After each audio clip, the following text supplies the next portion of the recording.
আমি তো আমার নিজের কাজের অনেক বড় সমালোচক। কাজে একটু দেখতে দেখতে মুগ্ধ হয়ে যদি ভালো গল্প হয় তখন মনে হয় যে বাহ সুন্দর, ভালো লাগছে।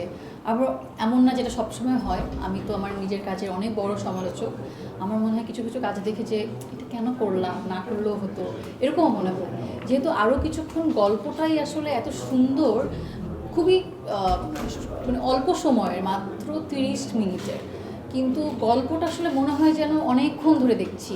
আর ইভেন এটা শেষ হওয়ার পরও মনে হচ্ছিল যে একটা রেস রয়ে গেছে, কি যেন শেষ হয়েও হলো না শেষ, এরকম ব্যাপার।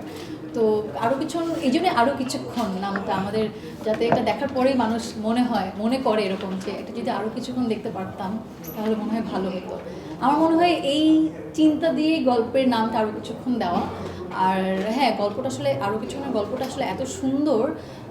এটা খুবই সিম্পল, একটা জার্নির গল্প।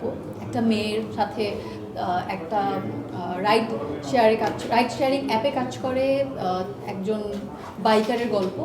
তো দুটো মানুষের গল্প, কিন্তু পুরো ঢাকা শহরের মানুষের গল্প বলে দিয়েছে।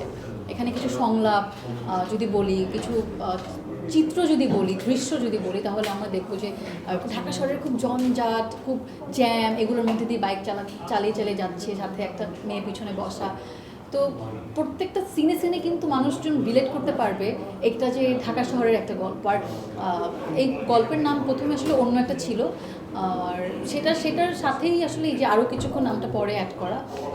প্রথমে ছিল এই শহরে। তো এই শহরে যদি বলি, এটার নামও এই যে আমাদের ঢাকা শহর এমন একটা জায়গা যে বলে না ঢাকা শহর জাদুর শহর।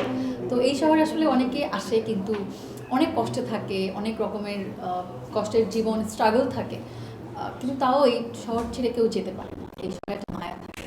তো ওই মায়ার কারণে এই গল্পটাও আসলে ওই মায়া দিয়েই বোনা একটা গল্প। দেশে দেশে সবার সাথে দ্য নিউজ।